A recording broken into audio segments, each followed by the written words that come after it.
Chers amis, en ce temps de Pâques, on pourrait se demander, comme l'apôtre Thomas, s'il ne serait quand même pas mieux de voir pour croire.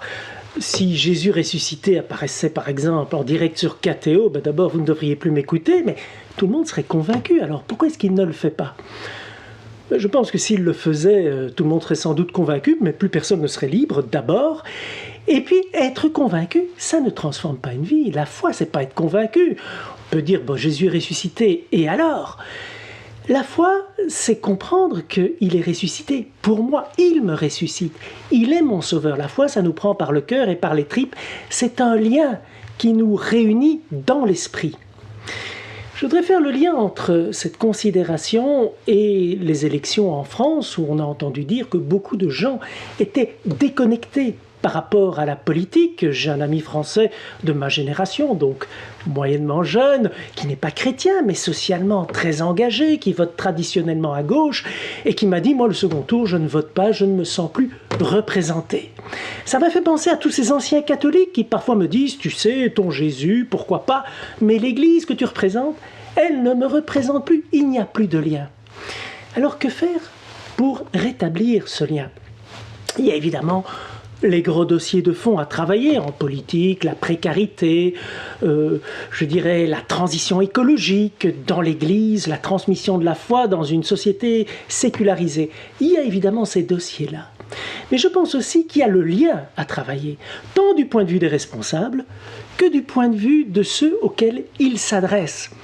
Les responsables paraissent souvent arrogants, déconnecté. Je voyais durant la campagne électorale française le président candidat Macron harponné par une brave dame qui lui disait avec un peu de véhémence « Vous n'êtes pas le président du peuple » et lui de répondre un peu énervé « Mais madame, vous n'êtes pas le peuple ».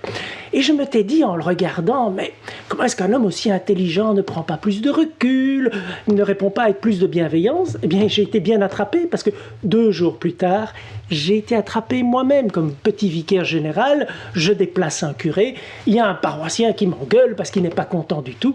Au lieu de réagir avec calme, je lui ai volé dans les plumes et je pense que j'avais raison sur le fond, mais pas sur la forme. Alors c'est vrai que pour se reconnecter avec ceux auxquels on s'adresse, malgré le stress, malgré tout le poids des dossiers, malgré peut-être l'impatience face à des critiques qui sont injustes, les responsables doivent faire un effort pour se mettre au niveau de ceux qui s'adressent à eux, faire œuvre de patience, faire œuvre de bienveillance pour que ceux-ci se sentent au moins écoutés.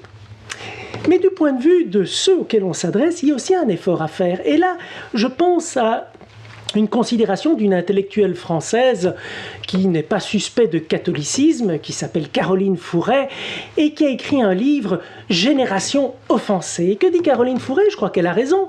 C'est que nos grands-parents étaient éduqués à se sacrifier, à s'oublier. Il fallait se sacrifier pour l'Église, se sacrifier pour la patrie, se sacrifier pour le Parti socialiste ou communiste quand on était de gauche. On s'oubliait, on se sacrifiait.